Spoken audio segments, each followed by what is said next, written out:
there are times when you've got to get under the skin of the detail. The danger about being in a job like mine is you're detached from reality and you live in an ivory tower. So you need to find those ways of knowing what's really happening.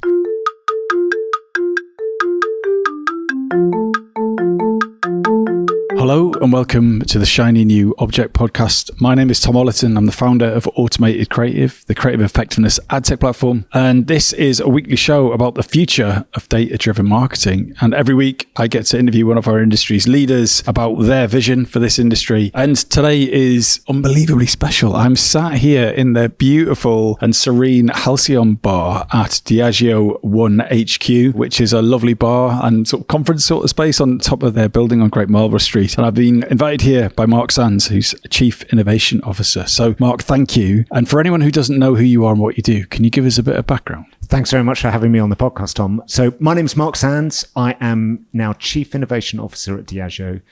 I've worked for Diageo for a long time. I was graduate trainee back in 1997. I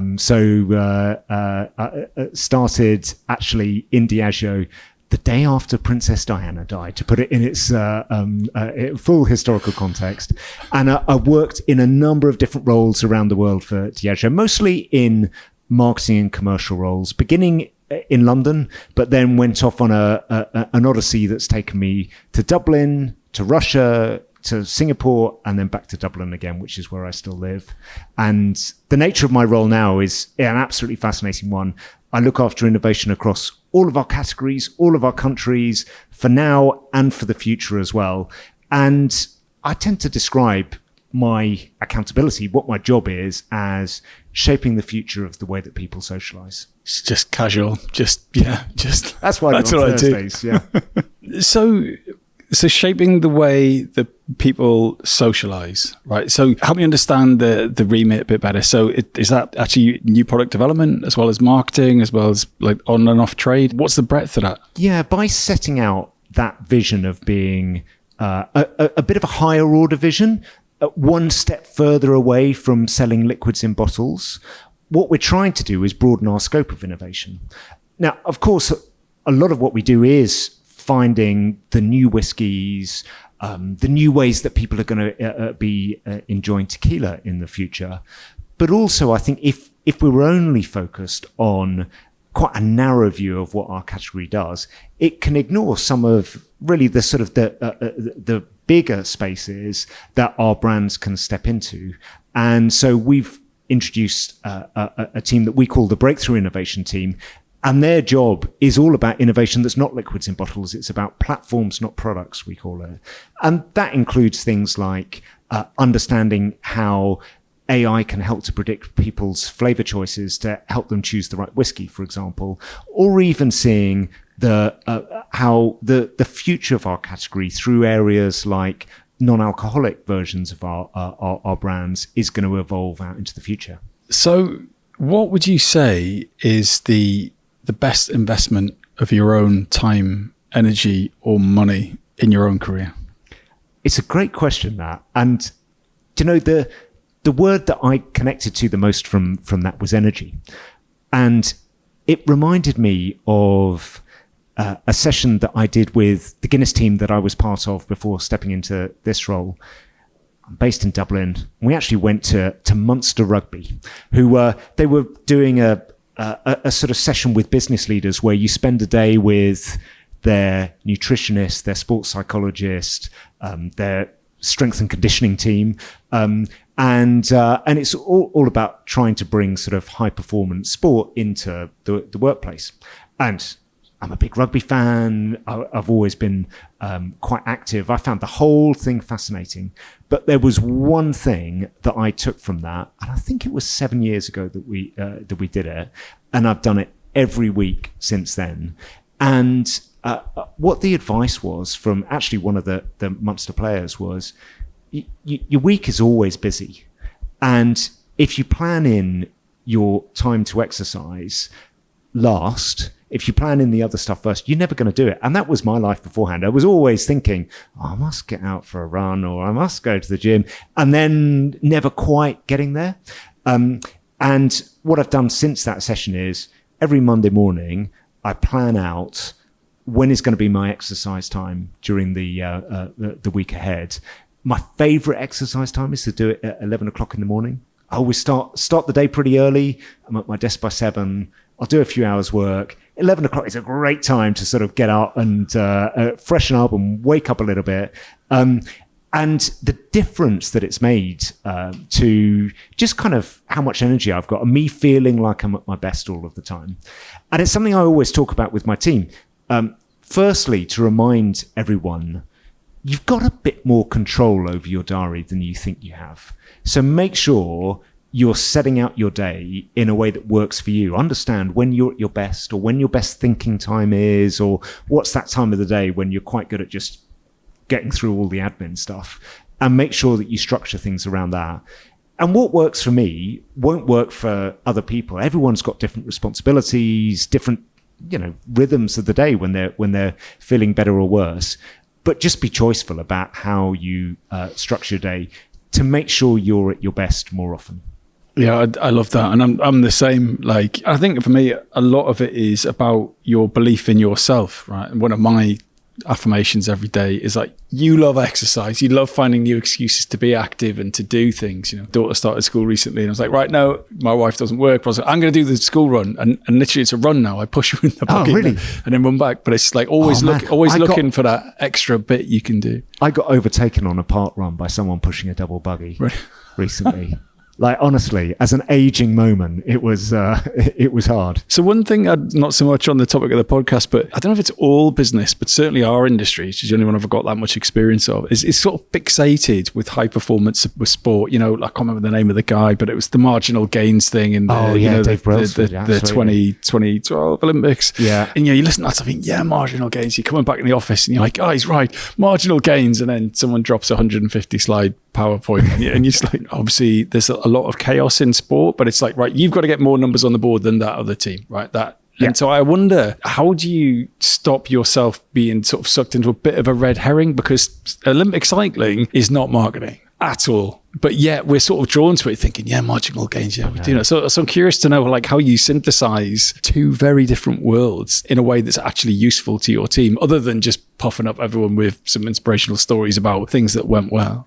I think when I was younger, I was fully on that kind of sports storytelling drug and using that all the time. And I suppose one of the things I've learned over the time is some people really connect with that and some people really don't. And so actually learning to find different ways of looking outside of our business to learn things that we can draw on is something that I've really learned from.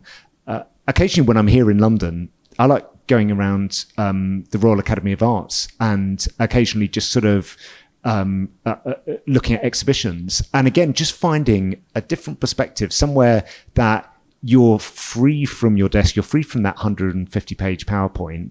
And suddenly, you know what it's like? Your brain just makes different connections and you start thinking about things that otherwise wouldn't have occurred to you. And so it can happen in lots of different ways, but I think that importance of giving yourself space to think in different ways that's what's most important. Yeah, anecdotally, that's the joy of doing this podcast, right? So you're forcing yourself to see the world from someone else's position every week, which has a kind of similar job.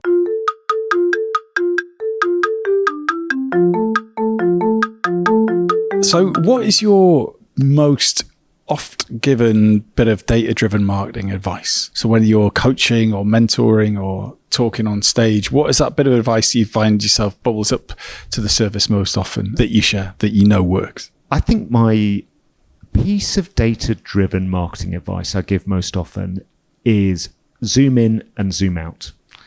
And what I mean by that is there are times when you've got to get under the skin of the detail, really know what's happening and really see what are those small things that make a difference?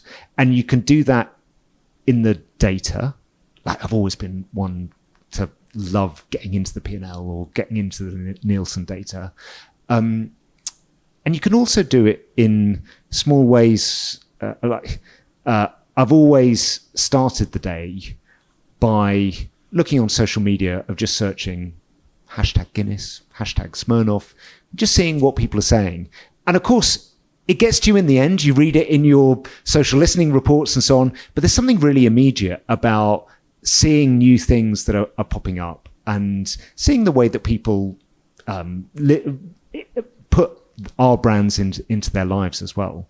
And so that zooming into those details really makes a difference. And I also think you can zoom in real life too. Like I'm a little bit old school, but I really like walking around the pubs, bars, and restaurants where our brands are displayed.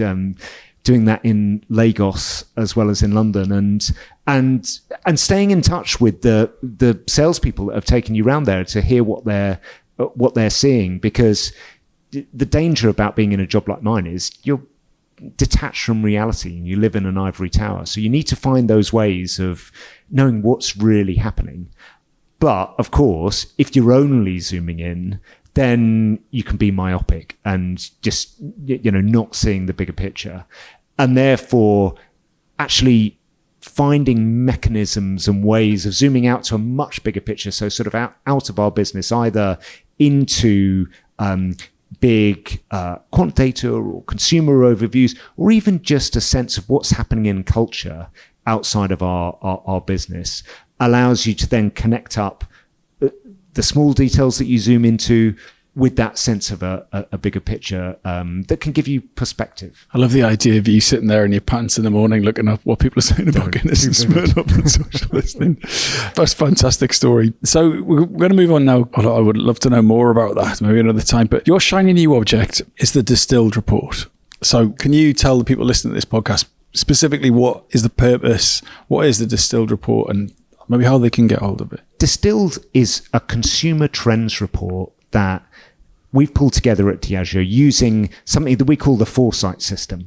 So it's using AI-generated ways of exploring what are the fastest growing and most important macro trends for the future, looking at the way in which consumer behavior is going to change. That's not necessarily related to the way that they consume our brands, but it is much broader than that.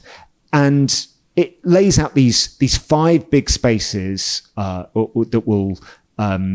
we think are most likely ways in which consumer behavior will evolve over, say, 5-10 years. But also then what we try to do is work back from that with ways in which brands can start to leap on that trend and use it to improve their work. We describe those as different kind of ways into the trend that our brands can use, but we also decided to publish it so that other brand owners can look at it, and that in itself has been huge learning for us to get that out in the open. So a couple of things. Why did you share that? Why isn't this sort of like in some Johnny Walker safe somewhere in 7 floors underground? Why would you share that with the industry? Do you know, it is something that we talked about for a little while, and I'm really pleased that we did take the decision to publish it, because actually what's happened since then is I've had loads of people getting in contact with me, sparking off thoughts of what their brands are doing, partnerships that we could be doing, and different connections to make. And, it's non-proprietary because of the fact that it is much bigger and broader than the space that our brands operate in. So that's why we wanted to put it out there, both to show the kind of things that we believe in, but also to look for those connections that might sort of serendipitously happen as a result of doing so.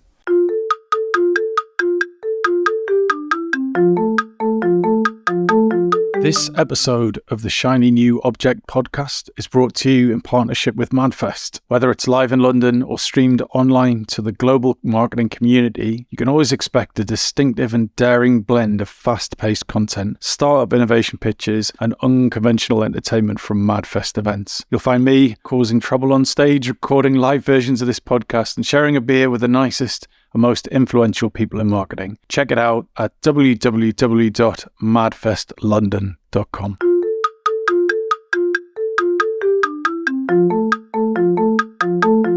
It reminds me, you'll probably know the story better than me, but I think it was at the end of the First World War, the US Army and Navy like commissioned a similar sort of report. Like, what's the future of war going to be? It's like a grim topic. And they're like, well, it's going to be, nuclear weapons and jet engines. And then it kind of wrote its own future. Yeah. Like they sort of said, well, it's all going to be about these two things. Well, we should probably invest in them. And, those happened for good and very bad at times. So is it a bit like that? Are you sort of writing what the future's going to be with this? Because if Diageo say it, if Mark Sands says it, then, the breweries across the world or distillers across the world are going to go, right, well, Diageo said it's going to be about X, Y, Z, that we need to gear up for that. Is that, and then you've automatically got a head start on them because you're already doing it. Is that part of the play? That is part of the play in the sense of, like, I wouldn't overestimate the role that we play in the world. Partly what we're doing is try to see the big trends that are affecting consumers and therefore how we can react to them and get ahead of them, rather than saying like we ourselves are creating those big trends. But I'd say one of the most impactful ways that we've used this internally is actually with our supply teams, our distilleries and breweries all the way around the world. Because, for example, one of the trends is all about betterment brands. Betterment brands are brands that in some way are making the world a better place. In some ways that relates to things, concepts like inclusion and diversity. Another big area is all about sustainability. And therefore figuring out the different ways in which what consumers are going to expect from our brands has really big implications on our business model, our formats, and therefore the ways that our breweries and canning lines are built. And so to do a session that was all about the future of consumer behavior with our supply teams has been really kind of groundbreaking within Diageo, and has led us to make some plans and take some decisions that otherwise we would always have been kind of chasing our tail on. Right. I'm now starting to see the value of sharing this, because you're kind of raising the tide for the whole industry and leading and inspiring others without sort of conceding any ground specifically. So betterment brands pushing the diversity and sustainability agenda, fantastic. So can you tell me about the other 4 other macro trends? Yeah, so 4 others. They are neo-hedonism. And that is all about finding the joy in everyday moments. Something that I think particularly accelerated through COVID, when some of the normal ways in which we might find joy in our lives were kind of closed off for a little while. People spending time in nature. And post-COVID, one of the ways we see that playing out is people making the most of those freedoms again. Lots of people going on holiday. We see it in our business in the rise and return of cocktails. People going out and saying, right, I'm going out for a special night out. I'm going to make this count. And, sorry, Mark, what's your cocktail of choice? Quick answer. Right now, Negroni. Tanqueray Negroni. Just straight up classic. Yeah. Brilliant. But we saw a stat recently that suggests that there are now more consumers will drink cocktails on a night out than drink wine on a night out. And that's a real dynamic of the last few years that's driving that. And similar, there are lots of other ways in which that sense of finding joy in our everyday lives, making every experience matter more, I think is a really well-ingrained trend. We also have this another trend called collective belonging. And that's all about how people connect in tribes with a shared belief. And I think one of the most evocative ways that comes out, back to the sport conversation, is the power of the passion that Guinness has been able to connect into with the Guinness Six Nations over the past couple of months. It is such a strong platform for Guinness. The brand and the occasion and the sport fit together so well. And a similar one, which listeners in the UK might not know about so much, Diageo actually owns one of the most widely supported sports teams in the world, an Indian Premier League cricket team called Royal Challenge Bangalore. And the IPL has been going, I think I'm right in saying the IPL has been going for 16 years. RCB have been hugely well supported in that time, but they've never won it. And in the last few years, we, along with some other people, have been pushing for a women's league to be introduced in India. And 2 years ago, that was introduced for the first time. And then on Sunday just gone, RCB won the final. And it was an incredible moment.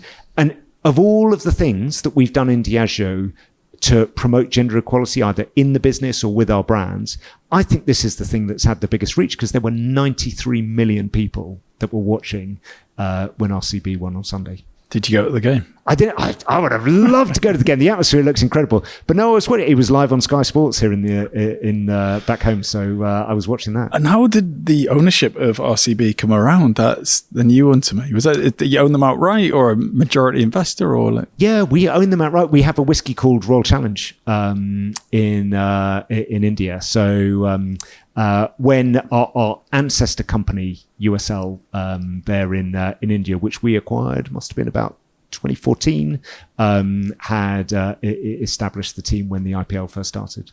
Right. I used to be an innovation lad myself, and trends have always got fancy names, haven't they? Betterment brands, neo-hedonism, collective belonging. So what else do we have? So two more. Conscious wellbeing, and that's all about people looking after themselves.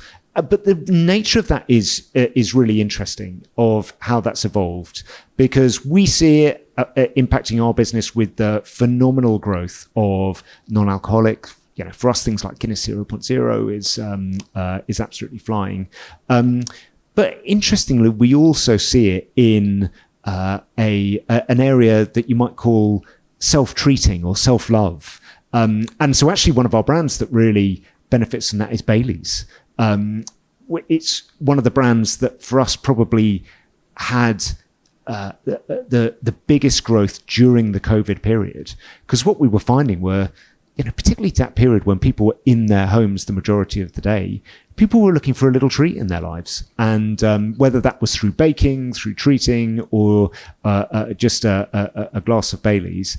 And we've now seen that really evolve into the post-COVID world, the way that we work with different treat makers and trendsetters within the treating world. And then finally, expanded reality. So that's all about how the increasing digital world interacts with our consumer lives. It plays out for us with What's Your Whiskey that I mentioned, that predicts your whiskey choices based on your food preferences. And in consumer conversations, so much of that relates to AI. Is it going to destroy the world? How is it going to impact us? I see, and I read a lot about the way that different innovators and brands and marketers are working with AI. And I feel like all of us are and need to be experimenting all the time with different use cases. But we're increasingly finding use cases that we're finding really valuable and proving and starting to scale up as well. I think one of the standout presentations in a marketing sense that I saw last year was Benny Lickford talking at Madfest. I don't know if that deck or the video came to you at any point, but the kind of the scale and the ambition and the creativity and the intent, but also the honesty, I thought was really interesting. I think you guys did something on, it was like a metaverse activation and no one could get it to work. And, you know, it was a bit of a disaster, and there was no sort of like brushing this under the carpet. It was like, look, here it is, one of the most significant events in the UK when it comes to marketing. And there was someone on your team, you know, talking about how something didn't work. Yeah. Which I just thought was fantastically honest and interesting. The expanded reality is something I've seen quite a lot of, and the way that you guys were using Gen AI to kind of come up with new bottle design concepts, not to complete them, but just to provoke a creative thought. I thought was interesting. I mean, and that the cultural impact of that, and I mean cultural in the sense of the dynamic that it has in the meeting room or in the workshop is so powerful. I found with that example, where what we were doing was suddenly we'd be having early stage ideas, and rather than waiting to fully form the idea and then brief a designer and have all of that normal time that would be in the process, it was a stimulus to further thinking, to be saying, right, let's have, we can produce 20 designs of how this might come to life immediately. And that would then spark the creative process. And there's this other area that we've been using as well that we find really powerful, that's similar again to that sense of What's Your Whiskey. We use a we work with a great partner actually called AI Palette. And what they're able to do is to predict what are going to be the big flavor trends of either next year, and then also what are the emerging trends that in kind of 3 years' time are going to be really important. And so we recently had the 2024 view of what are going to be the big trends in flavors. And it's so interesting. I've found that since I've heard them, I can't stop seeing them across loads of different categories. Come on, tell me, what are they? So 2 big areas. One that they call Bloom Harvest. So what kind of comes under that are things like... More fancy names, Mark. Yeah, exactly. Hibiscus, jasmine, lavender. And I see those across lots of different foodstuffs. And also within drinks, we've just launched Smirnoff Ice lavender lemonade in Australia, and it's boomed. I read a stat that search queries for Smirnoff Ice are up by 12,000% since we launched it. And then this second one that's really interesting, which is under the heading of savory umami. So there's things like sea salt. I see sea salt everything at the moment. And things like yuzu and fermented flavors. And that's really interesting for us. We launched Johnny Walker Elusive Umami in October. And I actually think it's, of all the whiskies we've, well, maybe not ever made, but certainly of all the Diageo whiskies that I've tasted, I think that is my favourite ever. Really? And what? Yeah, okay, we'll have one after. That'd be great. Brilliant. That's that decided. Okay, so then what do you do with this? So you've got Bloom Harvest, Savory Umami, and you're like, how do you activate that kind of intelligence, right? Because everyone else has that intelligence. Pernod have got that, Campari, Grant, they've all got this intelligence. How is the C-suite coming to you? Well, you're on the C-suite going, look, we need to make the most of these trends. Are you kind of like, you got factories of innovators cranking through all of these different variants at different times, non-alcoholic versions, different serves, different temperatures for different markets? How do you act on that? It sounds fascinating, but how do you deliver on it? There's so much to talk about under that question. One thing I would say is we've got an unbelievable team of R&D scientists and also our distillers and brewers who are brilliant at taking those trends and turning those into fantastic liquids. But for us to be successful in innovation, it's more than just being able to spot the trend or even hear what is the most trending flavor. It's bringing that to life in a way that has a consumer gift or a bit of consumer magic to make it all kind of fit together. And not all of that can be about just immediately reacting, particularly if you think by the nature of the purchase cycle and also in a way kind of the manufacturing cycle of a lot of our categories. So we talk about having 5 categories that are our forever categories, meaning we're always going to be wanting to be innovating in them and we need to be ahead of the curve. Things like Scotch whiskey and tequila, both of which either spend a lot of time in a barrel or a lot of time in the ground in the case of agave plants. So you've got to be well planned out. But also things like how we're going to use technology with Guinness dispense, things like Guinness Nitrous Urge and Microdraft that have been really successful for us. How we can bring cocktails to the world in a way that create better and better experiences for consumers. And then also in the non-alc space as well, which again, it takes a lot of time to get those liquids absolutely perfect. And we like to have a rule of thumb that about 80% of our pipeline is planned out so that we can be speaking to retailers in advance, so that we can be laying down the right stock. But we also leave 20% of space to be able to respond to things that are happening in culture or that our competitors do as well.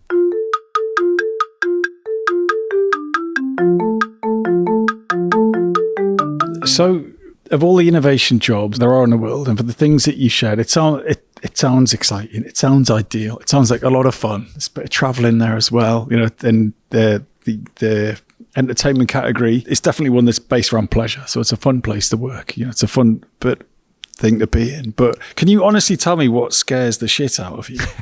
Like, what is the thing where you're just like, you know, like, because there's somebody, you give me a lot of positives here. What are the negatives in the role when it comes to these things that you're talking about with such passion and conviction? Where are your like, moments with this job? Well, that's a great question. There's quite a few, Tom, to be honest. There's a relentlessness about innovation that is both exhilarating and terrifying. And so it's really different from, say, managing one of our big brands. That brand is still going to exist the next year. You're building on it, you're growing it. But our job as innovators is for every year to be thinking, okay, what's the new innovation that we're bringing that doesn't exist yet, that is going to deliver what we need to in terms of the business, and also is going to deliver the right level of risk for us. Because if all of our innovation is too predictable and too safe, then it's actually not doing what we need it to do, of doing that job of really shaping the way that people socialise. So that constant, you're starting every year, starting the planning for the years ahead with an empty bucket that you need to fill up with great ideas. So I feel like that's probably the thing that keeps me awake at night the most. And so you talk about the right level of risk, which is really interesting from an innovation perspective. So what have you said no to? Because I'll tell you a story. I interviewed at the time, he was a guy who was the CMO of Red Bull in Europe. And I was on stage and with him at a conference, and I'd say, like, what is the one crazy thing that Red Bull never did that you wanted to? And he said that, you get like, I don't know much about airplanes, a jumbo jet, like a big people carrier plane. He said that technically you could do a barrel roll, spin it around like that way. There's the aerodynamics, a plane would survive that, but they could never get it signed off with insurance, for all the obvious reasons. But he spoke to some like crazy pilot. He said, "Yeah, it's fine. Of course, I'll do it this afternoon, whatever." Yeah. So what are the things that you've had to say no to, where you're just like, no, that's too crazy or wild or whatever? Like, what have you respectfully declined? We haven't tried the serving our drinks on a barrel rolling jumbo. We've looked at a lot of different new and quite spectacular different formats for the way that our drinks are dispensed. If you think if you walk into a bar or restaurant around the world, mostly what happens is someone picks up a bottle and pours it into a glass. And whilst that's convenient when you're at home, it doesn't have to be like that in a bar or a restaurant. So we tried at a concept level lots of different ways of looking at that. And it's interesting that either we've ended up saying no to them or none of them have stuck, but that's something that we're still after, particularly now with the importance of recycling, reusing and sustainability. We think that's maybe the extra impetus that is going to find the right way of kind of cracking that. So is that an open invitation to listeners of this podcast to come to reach out to you with like, how can we serve liquid in a new way that's more sustainable? It's more sustainable and still does the job of looking great behind the bar, so that consumers can see it there. So yeah, absolutely. That's an open brief. But what I spend more time saying no to is the easy stuff. So for example, at times we've done too many limited editions, too many of the next safe or predictable extension of our existing brands. And actually once you're on that cycle, then you're just running to stand still, because if your innovation's not lasting, then you're lapping it the next year and having to do more of the same and so on. So actually getting the balance right, there is a role for that stuff. When you do it right, it can drive fame, it can drive kind of excitement amongst our retail customers, but you just can't overdo it. So pulling back on some of that stuff and getting the balance right between the riskier, less predictable innovation that's offset by some of that short-term innovation that can pay the bills for that long-term stuff.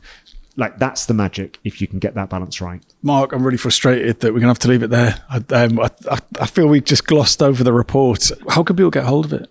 So we published it on LinkedIn. So one of the best ways to do, if you look me up on LinkedIn and you can see the Distilled Consumer Trends report there, or just drop me a line on LinkedIn. And if someone is going to drop you a line about the new ways of serving liquid in a beautiful and sustainable way, what kind of message gets a reply out of you?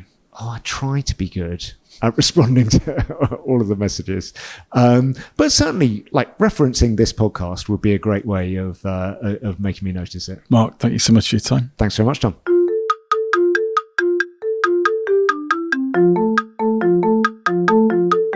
Hi. Just before you go, I'd really appreciate it if you could take the time to write a review of the Shiny New Object podcast on Apple Podcasts or iTunes, whatever it's called these days, or whichever podcast provider you use. We're an indie podcast, so it would go a long way for us if you could just share the word and give us a bit of a support on those channels. That'd just be fantastic. If you haven't got time, that's also cool. And yeah, if you could tell your colleagues about the podcast, and also, if possible, don't forget to subscribe. And I'd love to hear your feedback. If you'd like to speak on the podcast or be a guest, or you think I'm asking the wrong questions, anything, I'd be super interested to hear what you think. So please email me at tom@automatedcreative.net. That's TOM at, I'm not going to bother spelling it. Anyway, you'll work it out. Thanks so much.